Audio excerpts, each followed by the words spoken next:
Time, weather, and... Get away from my truck! Who are you? I don't want to buy Grady! Get away!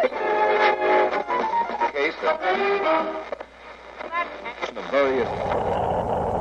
Requesting permission to land. Permission granted.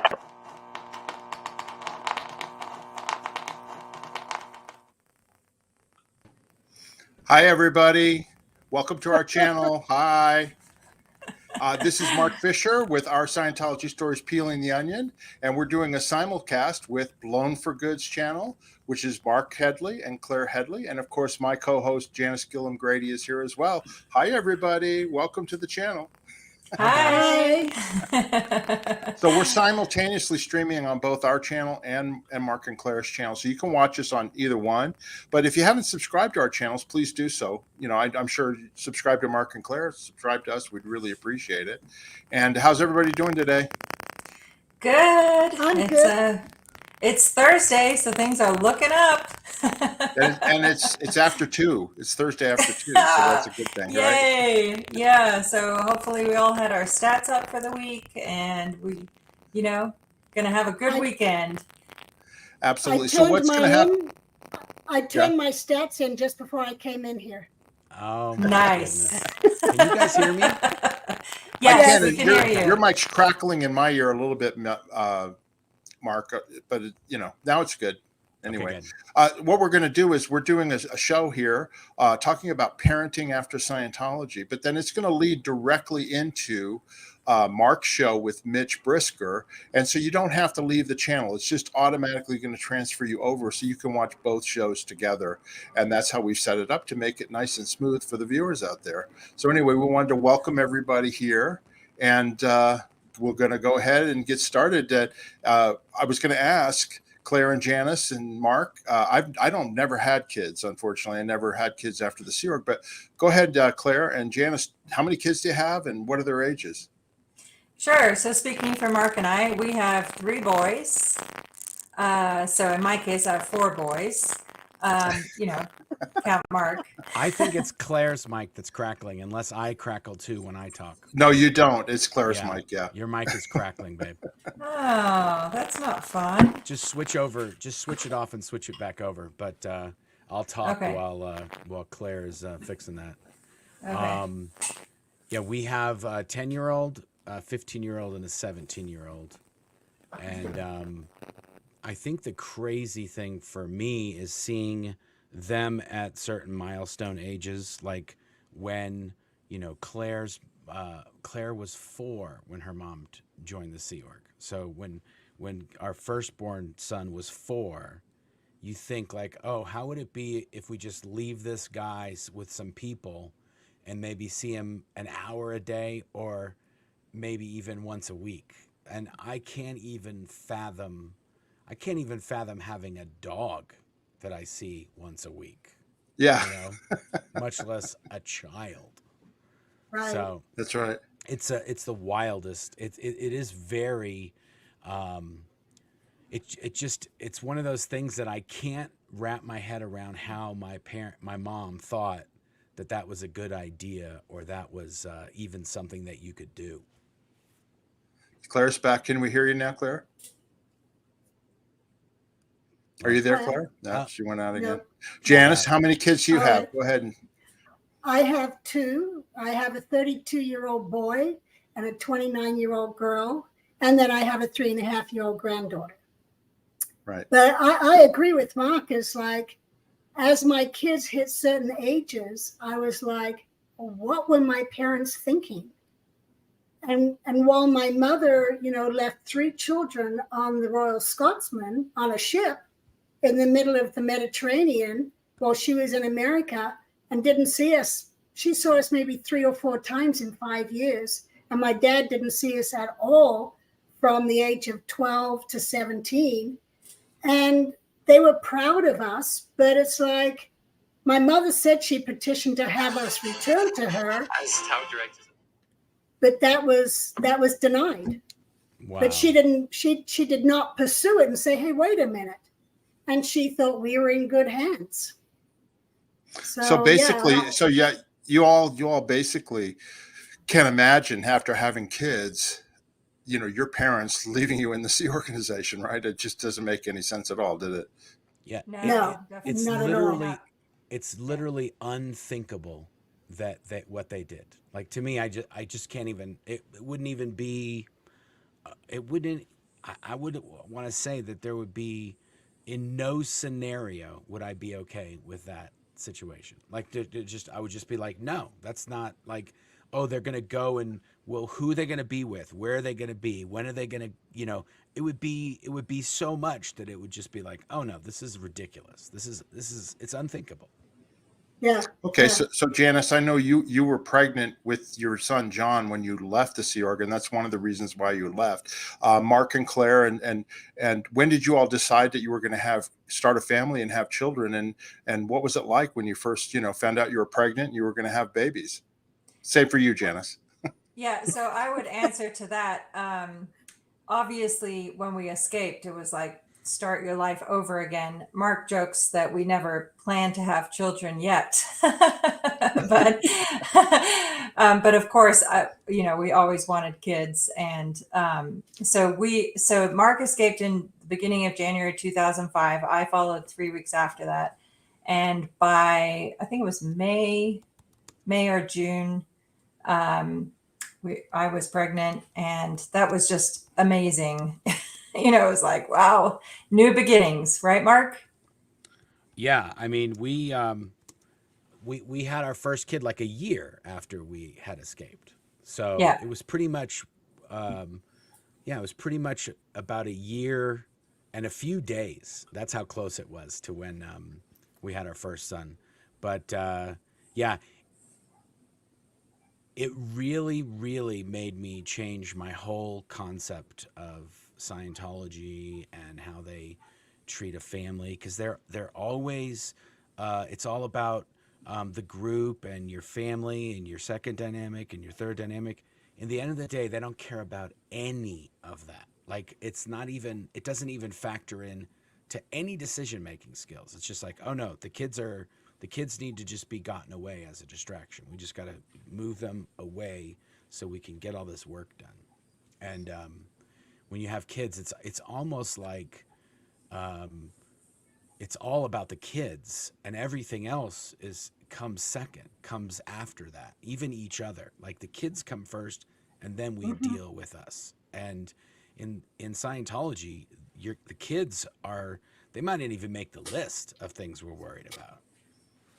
Yeah, I know, Right, totally. Janice? I mean, that's Yes. on the whenever in the Sea Org, kids are sort of like, ugh, it's just a thing we have to deal with, Well, people who did not have kids, you could tell they had an animosity towards those that did have kids, because they got that extra hour every day to go see their kids.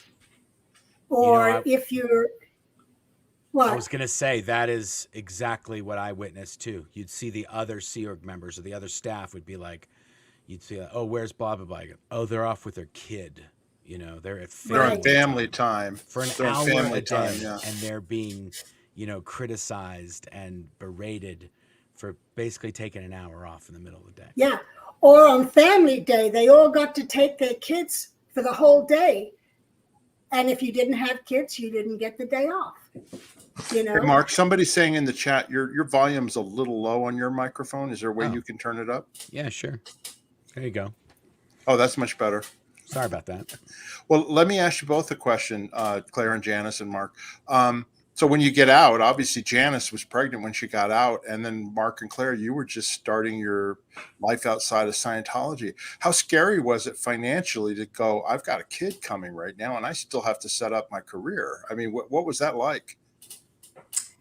Yeah, big adventure. You just take it a day at a time, right? I know. I remember that. So we were in Kansas City, and Mark had moved back to LA at the time that so we were kind of in transition. He'd gotten this job offer, and it was too good to pass up. When you're starting your life over from scratch, it's a huge undertaking. Like, everything is just, whoa, how do we manage this? How do we do this? And then on top of that, yes, you're right, factor in pregnancy, insurance. You don't know how any of that works. Hadn't been to a doctor in like, I don't know, other than like, mandatory things. And it's funny because actually by the time I moved to LA we settled and we had an apartment and kind of had things situated. I was 5 months pregnant already by the first time I went to see the doctor. And the doctor was like, so were you planning to come at all? Or like, what's the deal? I'm like, yeah, no, we're just, I don't know how this works. I don't have anyone to talk to that's ever had kids. Like, oh my gosh. And she's like, well, it's already time for your ultrasound, and we're going to find out if it's a boy or a girl. Where we were like, wow, okay. And Janis, you both mentioned, Claire and Janis, they don't teach you this biology when you were growing up in Scientology as a kid, right? No, There's no anatomy classes or anything. Reading, writing, and arithmetic, no sex education, no anatomy class, none of that. And But you did learn the 2D rules. The 2D rules you learned, right? The 2D rules and the way to happiness. Don't be promiscuous. That's about it. That sums it up right there. That's your education. Well, when we got married, Paul actually gave me a book. Some sort of a sex education type book, so I would have some understanding. Paul bought you a sex education book. I think the only book we had was What to Expect When Expecting. I think that was the book. What to expect when you're expecting. That was the book. I was reading. Your mic is crackling full time, Claire. Full time. Oh, I don't know what to do then. You're not on your Shure mic. You're on your laptop mic or something else, or computer mic. Mark, Mark, what about you as far as financially and all that when you're first starting out when Claire's pregnant? What was that like for you as the father? Well, I was lucky to pretty much start working as soon as I left. Like within a day or two, I was making $50 an hour after making $46 a week for a 120-hour week. I went straight into fixing computers and just had a full-time job. And then basically when we were in Kansas City for a few months, we had a 2-bedroom apartment, which we got just in case my dad needed to move. He was going through very shortly after we got out. Him and his wife ended up getting a divorce and selling their house and doing that. And so we got an apartment with an extra bedroom so that if he needed to, he could stay with us. And then we ended up moving to Los Angeles within a few months. And that is, we were probably there for about 6 months before our first kid was born. But I had a full-time job in Los Angeles at a post-production company for a while, and then I also worked for like a telecom apt. Well, it was really a company that was making some apps for phones when they were still flip phones. There was no, I don't even think there was an iPhone yet when they were making these things that would read your text messages or your emails for you. And so I luckily was able to get work right away. And then Claire was also had a full-time job. So we were actually doing pretty good. We really didn't think, we did much better than we thought we would, having no high school education, not having a resume of pretty much anything. And so we kind of lucked out in that department, and it wasn't that big of a deal, but it was definitely sort of like, we got to make a ton of money because we're going to have a kid. And so that's kind of how we planned it. And then it just, it was definitely, I don't want to say it was, I guess it was stressful just that, what are we going to do?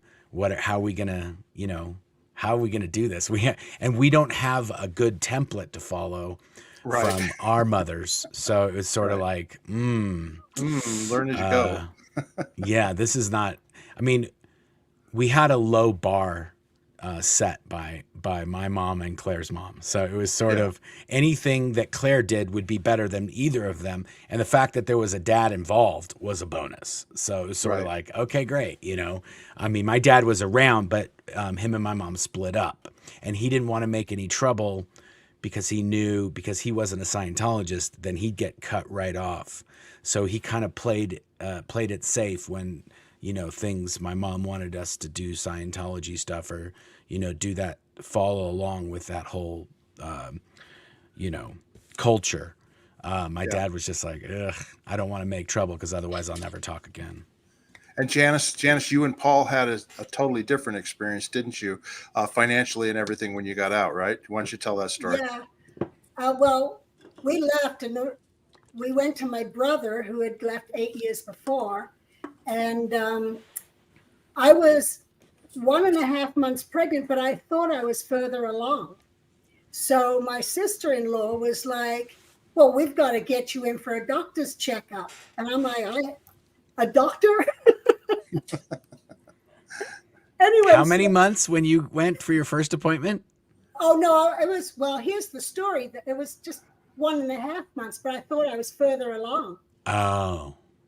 But I go to the doctor and they lived up in Upper Ojai, which was a small little place. And a friend of theirs was the doctor down the road. And he had a place in Santa Paula. So I went down to see him. He did a blood test and so forth. And he comes back with the blood test and he says, your child might be retarded.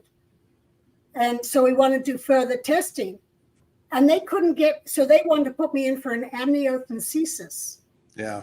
And it would take 2 weeks to get the result. Boy, did that screw with my head.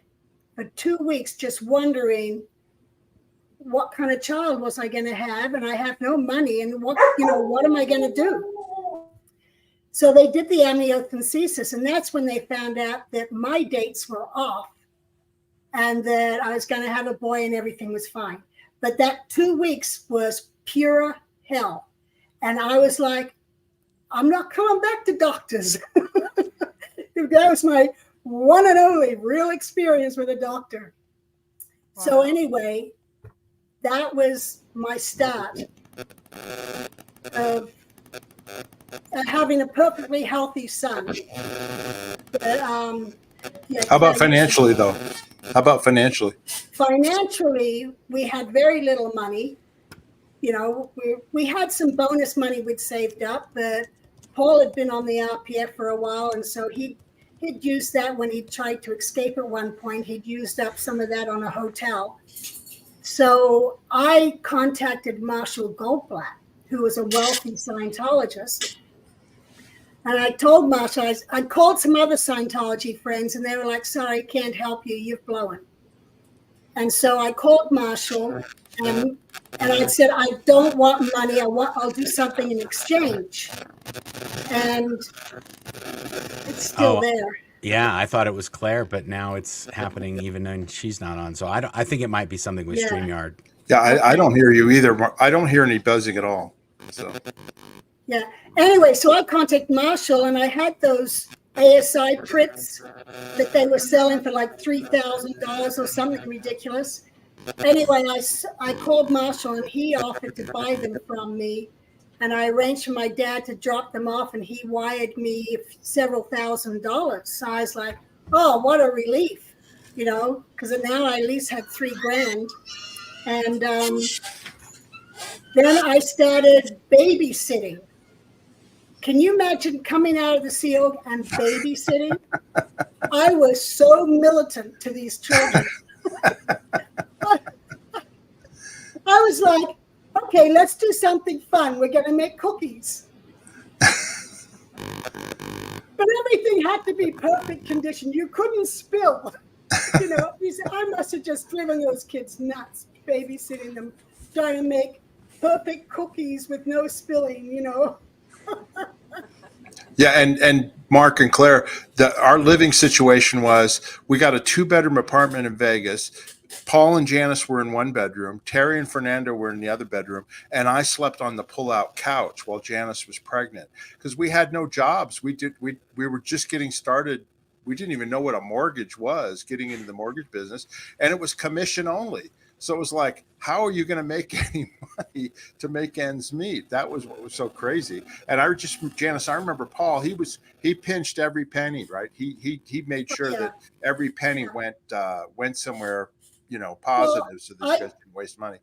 I came to Vegas first, and he stayed in Ojai helping my brother do some construction work to finish a job there so he could make some money and then join us in Vegas while we were setting up the mortgage company. Yeah, we didn't know what a mortgage was, and here we were opening up a mortgage company.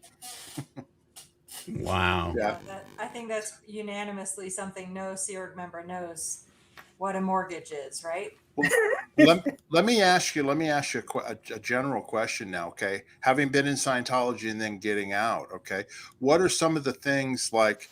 Did you use anything that you learned in Scientology in terms of raising your kids as parents? Do you know what I mean? In terms of anything that you learned, like how did you even? Did they even know that you were in Scientology before? Do you know what I mean? Like just a general question like that. Well, for me, I found a midwife, and I did the Bradley method, and I went to different classes on that. But I told the midwife it had to be a silent birth. And I remember during the birth hearing her crunching on potato chips. I was like, can you stop? Because John's gonna get keyed in every time he hears potato chips the rest of his life. He's gonna be watching the football game and someone's gonna crunch a Lay's chip or something. He's gonna go like, ah. I mean, the whole room was silent except this crunch. And she's telling me it's okay, just let it happen, And she had John on the floor in the living room of our apartment. I was upstairs. At that point, Kenny Lipton had moved to town. And so we waited upstairs in his apartment upstairs while Janice was having the baby on the floor with the midwife. Yeah. Wow. Couldn't afford a hospital. No, the midwife cost $500 from start to finish. I had no insurance. And she was like, if there's any problems, I have a van outside and I have an oxygen tank. And I know where the closest hospital is. And I'm like, there won't be any problems. Oh my God. 3 hours later, pushing, every vein in my face had probably burst. How about you, Claire? What was your birth like when you had your first son? Did you guys go to the hospital or what did you do? We did. Yeah, it's funny. A month before we had our son, somebody that we knew was like, oh, we should do a baby shower. And I was like, what's a baby shower? What do you mean? What's that about? And she was like, you don't know what a baby shower is? I'm like, nope. Anyway, but yeah, no, we had our son at the hospital, and it was a very long, drawn out event, right, honey? Like 48 hours, I think, from start to finish. It was because I was induced the first time. I was kind of, in retrospect, I was, I just had no experience, no reference. So the doctor just kind of said, well, he's only going to get bigger. So what do you want to do? I'm like, I guess I'm going to have the baby. Is that the right answer here? Okay. So I was induced the first time, really tough, really long. And it was amazing to me how the different nurses kind of like really, there was this one particular nurse that completely freaked Mark and I out. Like she came in, she's like, your oxygen's dropping, the baby's oxygen is dropping. We need to get you on oxygen right now.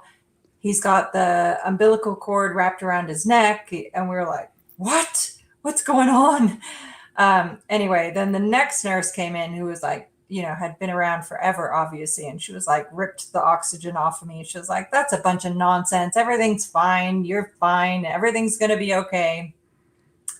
But yeah, so everything was okay. It was, just, wow, like what an experience. And I think, unfortunately, we were delivering my son in Burbank, California. That's where we lived at the time. And my parents lived in La Crescenta. And so after our son was born, or shortly after. Mark, you should tell the story about when you called my mom. Yeah, I basically called Claire's mom on the phone and I said, "Hey, just want to make sure you know Claire had the baby. This is how much she weighed. Everything's good. She's healthy and fine. The baby's healthy and fine." Click. She literally just hung Oh, up on wow. me. Oh, wow. Because she was Little- disconnected from Claire, right? She was Yeah, disconnected from because both. we were both in January of 2005, right when we escaped. We were declared suppressives and they were all told, but we weren't. So for months, we were sort of playing along with them like, okay, yeah, what do you need us to do? We'll see if we can figure something out, just so we wouldn't cause them any trouble and they wouldn't cause us any trouble. And Claire was talking with her mother and we were talking to people. But we didn't know that they'd already been told that we were declared SPs and not to talk to us. And then when we finally ended up going back to Los Angeles in April of 2005, I ended up going back to get whatever stuff that we still had. They packed it up in a U-Haul, and we met them like at a rendezvous point to pick up the truck with all the stuff. And when I went to that, they gave me the declares, the suppressive person declares. It's actually an issue that says, Marc Headley is declared a suppressive person. Or Wow. it says at the top, suppressive person declare. I think that's actually what it says at the top. And they were dated January. And I was sort of like, you guys have been messing with us and kind of putting on a show for 4 months. And it was like, yeah, this is nonsense. And so then when I called her the next time, we probably hadn't talked to them in a year or more. By the time we had our first child, and it was like, yeah, they're not talking on the phone to us. That's it. It's done. And so our three boys have never met any of Claire's family ever. My boy, I was gonna ask how has disconnect affected your children who are now teenagers and older, and same with you, Janis. How because your father was disconnected from you for a while too. How has that affected them? Yeah, I'll go first. My answer to that is your mic it's crackled so bad, Claire, that we literally cannot hear you. I don't hear anything. Is it crackling? Yeah, it's a little bit, on my end. I can't hear you. I can only hear crackling. Okay. All Every right. time you Go talk, ahead. it crackles. Go ahead, Janis. Well, what happened with me was my dad, when we first moved to Vegas, he came out and visited us, and a private investigator reported that Dad was in Vegas seeing us. So Dad got pulled in by Office of Special Affairs for 2 years of set checking. So he didn't see the kids, before we moved to Vegas, he did see my brother's kids a few times. So then what he did was a non-Scientologist. She had been a Scientologist, but she wasn't on anyone's lines. She worked it out for Dad to go to a hotel at Disneyland, and we would go to Disneyland with the kids, my brother and his kids and me and mine. And she would then take all 4 of his grandchildren over to another hotel to visit him. And that way he didn't have to deal with us SPs, but he got to meet and spend some time with his grandkids. And I think Aaron was probably about 4 years old at that time. So John was 7, Richard was 8, Yvonne was probably about 12. So that's how we did it, so that he could get to see them. And I always sent him photographs. And I did a yearly calendar with pictures on it and would send that to him so he could kind of watch them grow. And doing that actually helped, because one day he suddenly called me on my birthday to wish me happy birthday. And I'm like, how did you remember my birthday? Well, I have your calendar here in front of me. And, so that helped open up that communication line with him, was by just always sending letters with photographs in the calendar. Wow. Yeah, Yeah. Janice has been a big proponent of that. If your family's disconnected from you, still send them cards and letters and birthday photos and stuff like that. You'd never know when they're gonna reach out. Right. Yeah, that's a good point. I never even thought about that. We see my sister's friends of my sister, because my sister also stopped talking with us as well, and now she has been kicked out of the Sea Org, and she lives in Clearwater, and so we see people that are her friends on Facebook. There's some people that are kind of under the radar, but they're friends with Scientologists and they're friends with SPs, and they sort of kind of live in this gray area. So every once in a while, people will send us stuff and like, oh, your sister had a kid, or your sister moved to Florida, or whatever. So every once in a while, we'll see stuff because we're blocked. So we can't, if we go onto social media, we just don't even see that they have a profile because they've blocked us. So it is what it is. Every once in a while, we'll see, something. Okay, Claire, let's hear it here. Let's hear. Testing. One, Well, now you're muted, so that's not going to work at all. No, I heard her. I can hear you her. did? I heard her. Oh my goodness. Claire, say something. testing. 1, 2, 3. Testing. 1, 2, 3. Mark, did you Testing, hear 1, that? There you go. I can hear her. She's just a little low. If you turn the volume up, if not, just get close to the microphone. Either way, but yeah, no, you're in. Okay. Awesome. Perfect. Now, let's get to you now about what I asked about. How has disconnection, affected your children? Not being able to see their grandparents and things like that. What do they even think about that? Yes. So I would say that after our second son was born, I kind of had a existential crisis, as it were, in that I lost my dad through disconnection when I was 3 years old, and I completely blame myself. So when I had kids of my own, my biggest concern was that they would think it was their fault, as I thought it was my fault when I was 3 years old.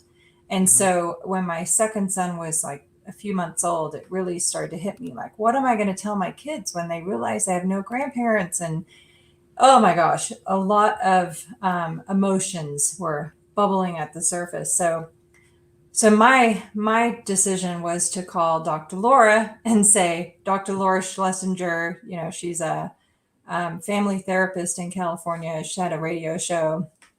And so this was, I think 2009 by now. And so Scientology was still so litigious that we weren't really, it was like, don't touch that with a 10-foot pole. So from this perspective of calling a radio show, I figured out how to couch everything in such a way as to never mention the word Scientology.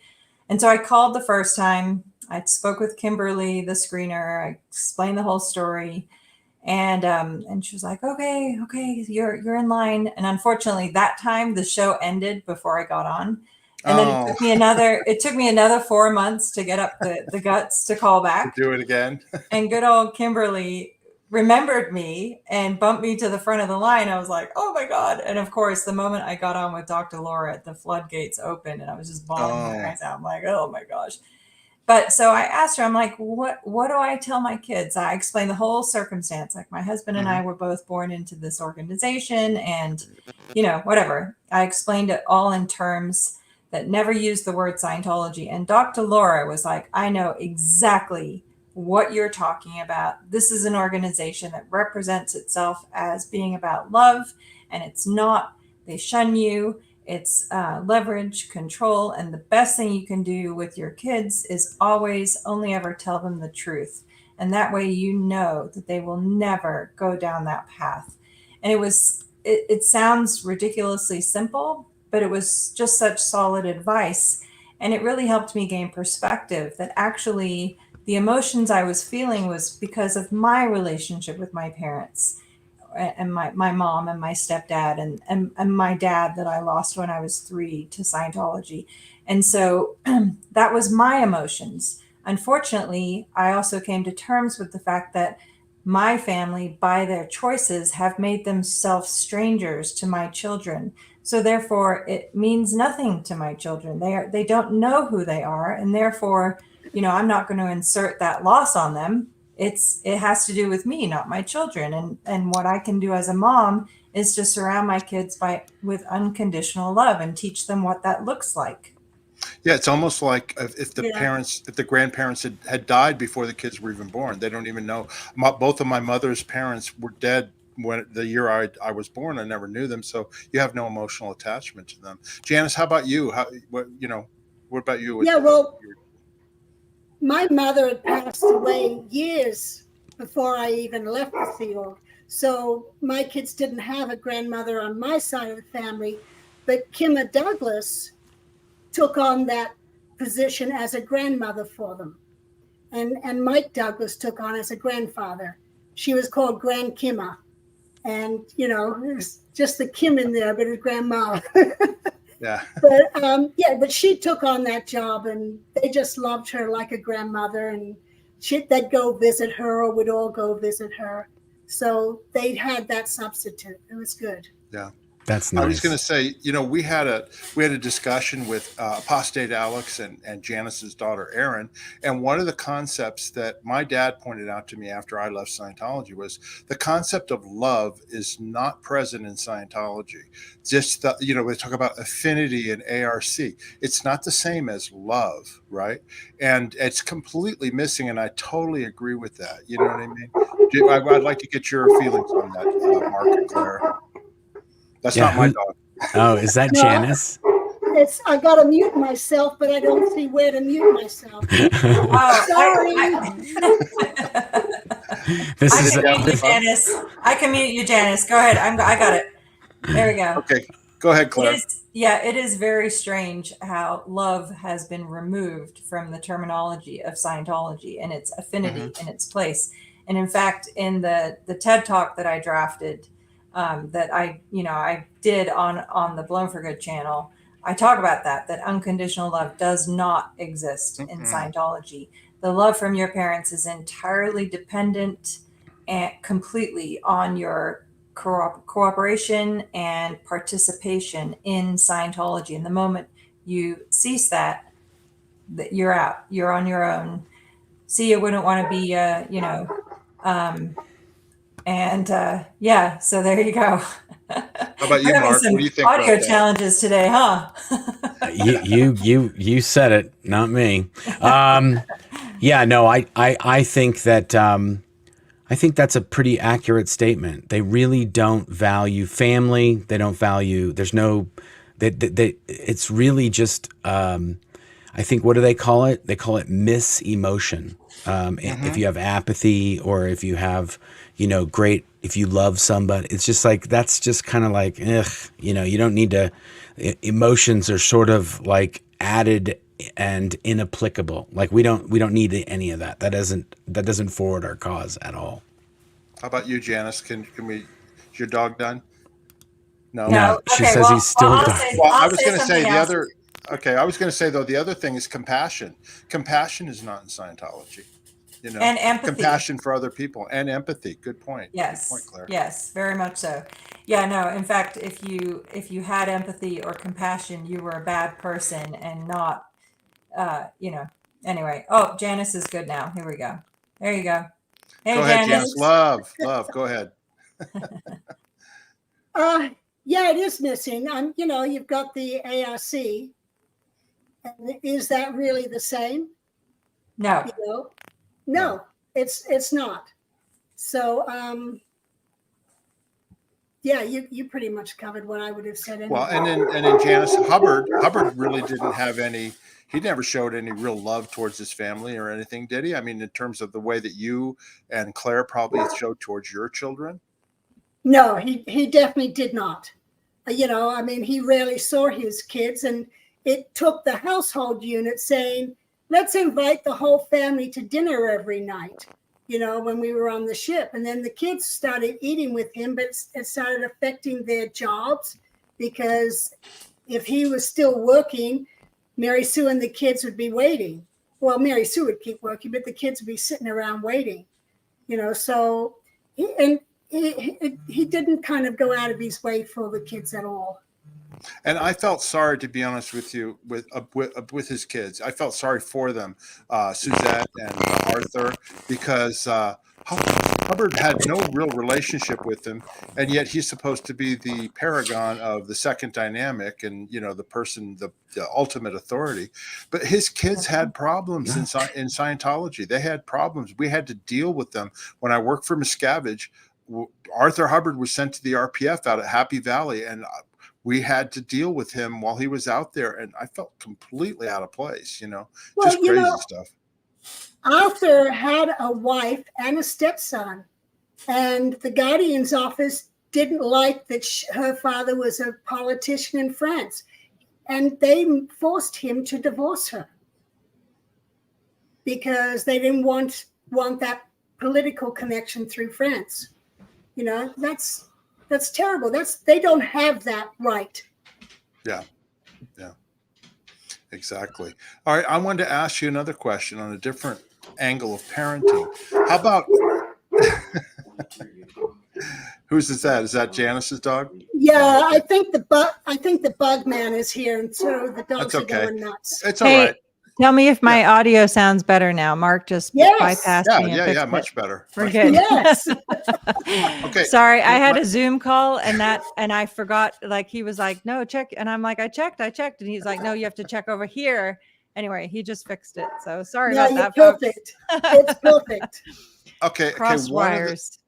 One of the jobs as a parent is educating or making sure that your kids get educated and learn, right? I mean, your parents obviously didn't do that because they were gone, right? But what did you learn, or as a parent, what didn't you know about teaching or getting your kids educated, through school and all that? Oh my goodness. Speaking for myself, yeah.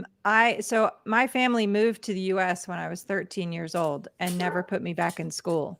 So you have to factor in those two elements in my case. Number one, I never went to school. And number two, I never went to school in the US.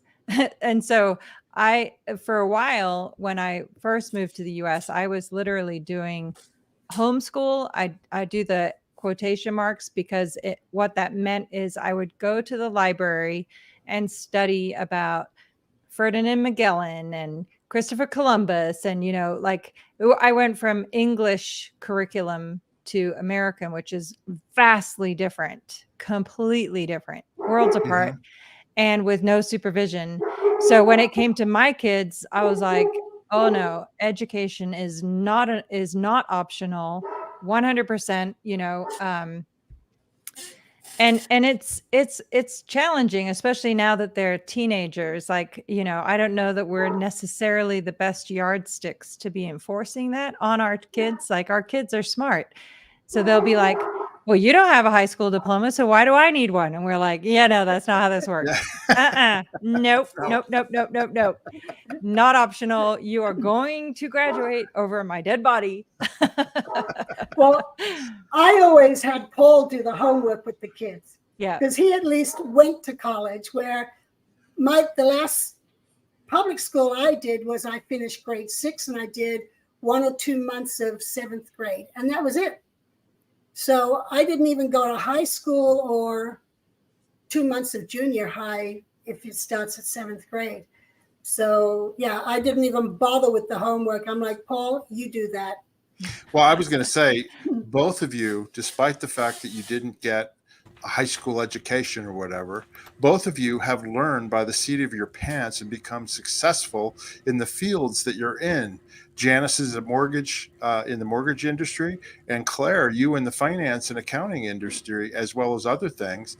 I mean, it's pretty amazing, isn't it? Don't you think that you guys?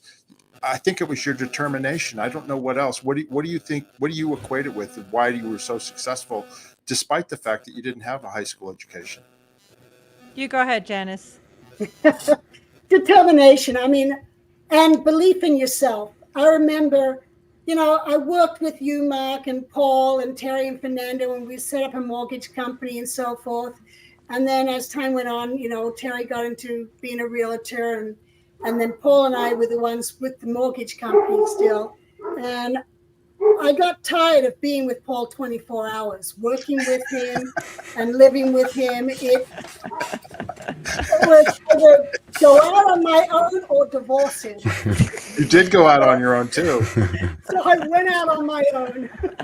That's nice. That's awesome. Yeah, no, Claire and I had we had pretty much full-time jobs. So we were doing our own thing for a lot of time. And then, when she started working for my company and I started doing stuff with her, and then, so it kind of worked out good for us that way. But Claire is, I would be a mess on the ground without all the stuff that Claire does. She really takes care of business for me on a lot of stuff that I wouldn't be able to do.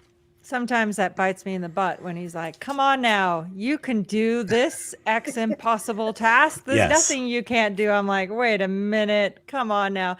Yeah, I know. I would say that one thing I did take away, and I don't attribute this to Hubbard, not because, he's not the source of it. He didn't create a dictionary, for example. But I would say that I did learn that I could study anything and learn it no matter what it is. And so I had no problem getting a California realtor license when we were in California, and had no problem just diving into any field that I set my heart to. And obviously it's important to find something that you love doing, but if you're willing to dive in and really work hard, there's really nothing you can't accomplish, is my personal view. And it does take persistence and long hours and willing to, do whatever it takes, but you can do it. Yeah. Yeah. And Mark, you're the same too, Mark, because you started your business from nothing. I mean, how did you learn about all the audio stuff and all this? I mean, didn't you just learn it yourself, right? Yeah, for the most part, I sort of dabbled in that when I was working at Golden Era Productions. Over the 15 years I was there, I was either overseeing audiovisual systems, or I was in charge of film production or video production or manufacturing. So I sort of had a very wide-ranging knowledge base of audiovisual stuff. And so when I left, I actually went and worked at a production company that made movies, like Movies of the Week and TV shows, in their post-production department. And then, and when that ended, they actually just closed down the whole sort of post-production department that I worked in. But after they did that, I was sort of like, I need to start my own thing so that I don't have a job hanging over me that Scientology can, get me fired from. So the only person who's not going to fire me is me. So I'm going to have to work for me. That's pretty much how that ended up. And the same thing for Claire. Yeah. You reminded me of another story that relates to becoming a parent after Scientology. I'm going to duck out because I got to get ready for my 5 o'clock show with Mitch. Oh, yeah. So thanks, guys. Thanks, honey. We'll see you in a little bit. Bye. Yeah. So it reminded me, Mark just reminded me of the fact. So when I was pregnant in LA, and I mentioned the baby shower. Well, the night before we had that baby shower, Mark was a manager for a post-production company making movies for Hallmark, and they shut down the entire department. And I was an office manager for a company that managed farmers markets, but I was intending to take time off. So all of a sudden, the night before the night of our baby shower, we find out that, we're in hot water. So February 2006 was the month our first son was born. And that month we started 3 small businesses. Wow.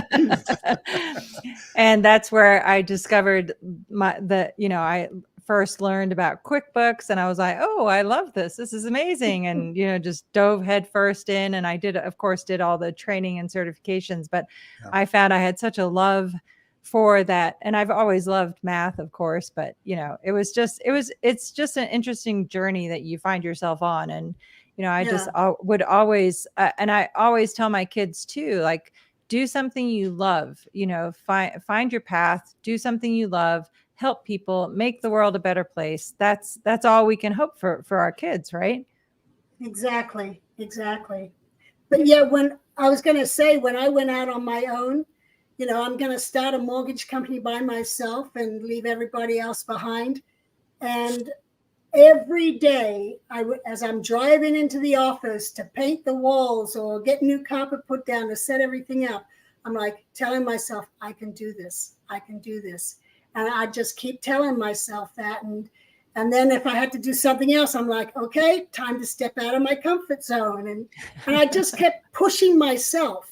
And it is, you got to drive yourself to achieve things. Yes, Yeah, very and definitely. like you said, and do hard things. Yes. yeah, and like you said, Claire, I mean, it's not Hubbard, right? But No. don't you have to say though, we did learn the ability to make things go right, and high priority, we're going to get it done, and that translates into other things, right? It's not necessarily, I mean, people in the military are the same way, right? True. Yes. Yeah. And I did. And I think I've told this story before, but I did originally kind of be like, well, at least I have a good work ethic. And then a friend of ours was like, well, is that what you attribute your success to? Or was it the catalyst of leaving and having to start your life over again? And that really gave me pause, because I was like, you know what? You got a really good point there. Because I was not accomplishing much of anything, busy work, really. I mean, Yeah. yes, I was in high executive positions, but at the end of the day, what do I have to show? Did I help a person? I don't know. Yeah. You just go, really? Did I really help somebody? Now I can say very definitely yes. In many, many ways, I can say ways that I've, helped my kids or helped people escape Scientology through the Aftermath Right. Foundation, and it's incredibly rewarding and something tangible that you can go, yes, this is what I accomplished. Right. And I did that with the mortgage business. I mean, I worked my way up and became the president of the Nevada Mortgage Association. And then well, for the whole state, but then I was even selected and appointed to the Mortgage Advisory Council for the state of Nevada. And I achieved being chairman of that. And I believe that was all through determination and pushing and my desire to help. Yes. Because through those positions, I then made contacts with congressmen and senators and this type of thing. And I even went before one of their congressional committees, to discuss the whole mortgage industry. And that is from my desire to help people. Now that I'm not so involved in the mortgage business, my attention is now on helping Scientologists and ex-Scientologists, Yes, because completely. I know I have that ability. Yeah, Well, I want completely. to ask a final question, because we're getting close on time, and this may take a little bit of time. I found out when I was talking to Janice's daughter, Erin, taking her to the airport one day. I told her about the fact that her father purchased the Freewinds and bought a ship and all that. And she had no idea. She was 28 years old. And she goes, "You're kidding me." I said, "Yeah. Didn't you know what your mother?" "No, I didn't know anything." I said, "Your mother was in charge of whole continents on the planet in Scientology and did lots of things at a very young age. You didn't know?" No. And I said, "Haven't you read her books?" "No, I haven't read her books." I said, "Why?" She goes, "Because I think they're going to be too sad." So my question is, what did you discuss with your children about your time in Scientology, and how much do they really know about your history in it? Yes. Well, to answer from me, I've always tried very hard to keep it age appropriate as they grew older. And so, for example, when my oldest son was 7, one day he said, "Mom, when did your mom die?" And I was like, "Son, she's not dead." And I explained the whole concept of high control organizations and that she's not allowed to talk to us, and that hopefully one day she'll wake up and be back in our lives. But in the meantime, we have wonderful people like Cece from Cece's Comfort Cooking Channel, who is, for all intents and purposes, the grandma that my kids know and love. And I'm like, I don't know about you, but I think she makes a darn good grandma. And they're like, "Oh yeah, she's amazing." Like, yeah, so there you go, And again, I've separated out my own emotions versus what I'm kind of, projecting onto them, and just separating that out. But now that they're getting older, they're kind of more in tune. Like Mark and I have told the story about how our oldest in his English class last year was told to pick a book of a survivor, and he picked Mark's book to read and do a report on. And, you know, you just go, I don't ever want it to be my children's burden of the life that I lived and where I came from. But at the same token, I do want them to know who I am and who Mark is. And, you know, and it was funny because our oldest son, after he read the book, he was like, filled in a lot of gaps. Made a lot of sense. Made more of a picture. I'm like, well, that's amazing. How about you, Janice? Well, when I asked Erin why she hadn't read my book, she says, because I don't want to cry. Right. So, but my kids grew up hearing stories. I mean, our house was like a halfway home for people crossing. You know, we were the aftermath before the aftermath. Yes, Right. very definitely. My kids heard all those kind of stories, and we never really got into it with them, you know. But I know my daughter, she went to Celebrity Center one day, and they tried to do her OCA and get her in on a course, and she's like, no, thank you. Oh, and she's my gosh. thinking, my grandmother started all this. Boom. Yeah. So you can't pull any wool over Yeah. my eyes. We But- have How like, about, just a couple of minutes. I was just we gonna have say, do you 4 have minutes left. I just wanted to let everyone know that at the end of this show, it's going to redirect to Mark and Mitch Brisker. Yeah, so just stay here. And maybe we'll just do another round because I don't know. We could try and blow through some questions real quick if you want, Mark. No, I just thought, since we only got a few minutes left, I just want to remind everybody that, Claire, we really appreciate you doing this. I was going to ask, are your kids, have they watched any of your videos on YouTube? How about you, Janice? Has John or Aaron watched any of our videos yet, or are they pretty much staying away? That's dad and mom stuff. My kids have watched a little bit here and there, and we're like, I don't know. Like, Well, we had Erin on for one of our shows. Yeah, she'd love to do it. She'd love to do another one. But yeah, let's do this. Let's do another one of these. This is great. Yeah. Yes, absolutely. Here, I'll pop up a few super chats here real quick so we don't leave anyone hanging. Laura Estrada.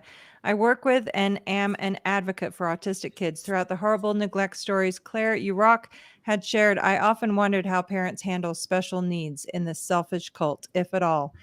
Yeah, so that's a great question. And no, unfortunately, they are neglected awfully. I remember one kid in England, and it was just not good because Scientology treats them as degraded beings, which we've talked about. Jason Polycron, did you get my email that The Onion lampooned the D. Masterson verdict? I thought it in poor taste, if not trying. Yes, Jason, I saw your email. Thank you so much, and thanks for being here. Let's see here. We got 2 more minutes here. Here we go. Genome, much love to you all. If you have any book recommendations in this area, would love to hear. Awesome. Yeah, Janice, we'll bring that to the next show. How about that? Yeah. Okay. Okay, perfect. And we want to remind everybody to subscribe to our channels too, right, Claire? Yes, very definitely. Blown for Good and Our Scientology Stories, Peeling the Onion with Janice, Gillham, Grady, and Mark Fisher. Do us a favor, hit that subscribe button, hit that bell notification button. It helps with everything. And thanks to everybody here today. Selena Janice, Michelle. what else do they need to do, Janice? Rock slam the like button. There you go. Selena Michelle, my daughter has issues and has disconnected from the family. It's hard. My heart feels for you guys. Love SPTV. Hit the like button. I'm so sorry, Selena Michelle, but yes, we very definitely feel that. Gary Jackson Moorhead in the house. Hey, good people. Hey, Jackson, sending all the love. Good to see you here. Stephanie AFC, Claire English is, of course, the best. There you go. And then last but not least, Denver Stevo in the house. Y'all are awe-inspiring. Your motivation and drive are something we can all learn from. Osa excretes poo aromas. Always consistent with theme and discussion. So anyway, we have 1 minute left. It was awesome seeing you guys. Thanks for the great idea, both of you. Always a fun chat. And I'm sorry we were having audio issues at the. I know what to look for now. No, you're fine. You did fine. It was fun. There's a lot of fun, and we definitely do it again. Yes, very definitely. And maybe we can just tell people, hey, if there's more specific things you'd like us to target in terms of our ask parenting in the chat. discussions, comment in the video, and we will put it on the agenda. Absolutely. Sounds Awesome. Is good. it automatically going to switch over? Is that what's going to happen, or what? I think I have to end the stream and then it will redirect. So Okay. Okay. bye for now. Bye. Bye, everybody. Bye, everybody.